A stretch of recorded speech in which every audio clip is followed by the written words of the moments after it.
ሰላም ቤተሰብ እንዴት ናችሁ? ደህና ናችሁ? የምታዩት እንግዲህ የኮት ቁርጥ ነው። የምታዩት ነው እንግዲህ የኋላው ወይም ባክ የሚባለው ነው። እነዚህ እንግዲህ እንዴት እንደሚቆረጥ የኋላውን እነግራችኋለሁ። በደንብ ተከታተሉኝ። ሁሌም አዳዲስ ነገር እንዲደርሳችሁ ላይክ፣ ሰብስክራይብ አድርጉ። መጀመሪያ እንግዲህ ያው ቁመቱ 69 ነው። 69 ነው ቁመታችን። ትከሻችን 42 ነው። ደረት ወይም ቸስቱ ደግሞ 92 ነው። ወገብ 75 ነው። ይሄ እንዴት እንደሚካፈል እንዴት እንደሚገኝ የዚህ ልኬቱን እነግራችኋለሁ። በጥሞና ተከታተሉኝ። መጀመሪያ እንግዲህ እጅየውን ነው። እጅየውን ለማግኘት እንግዲህ እጅየው ማለት ህይወት ከዚች እስከዚች ማለት ነው። እስከዚች ይሄን ለማግኘት ስንት እንትን እንላለን? ከዚህ እስከዚህ ያለው ደረስ ሲካፈል ለአራት ደረስ ሲካፈል ለአራት ደረስ ስንት ነው ብያችኋለሁ። 92 ሲካፈል ለአራት 23 ይመጣል። ከዚህ እስከዚህ ያለው 23 ይመጣል። እቺ የትከሻዋን ደግሞ ለማውጣት እቺ 5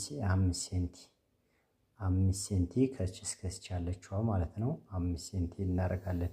ከዛም በኋላ ትከሻው ላይ ነው።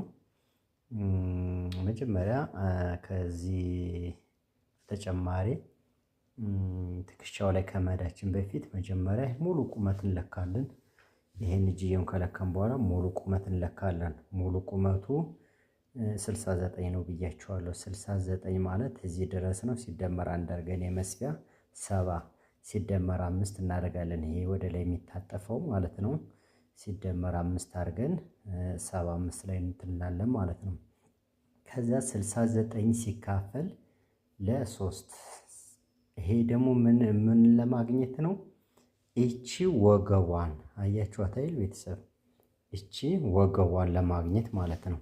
75ን ለማግኘት ይሄኛውን ለማግኘት ሲካፈል ለ3 ነው። ቁመት ሲካፈል ለ3 ስናደርገው 23 ይመጣል።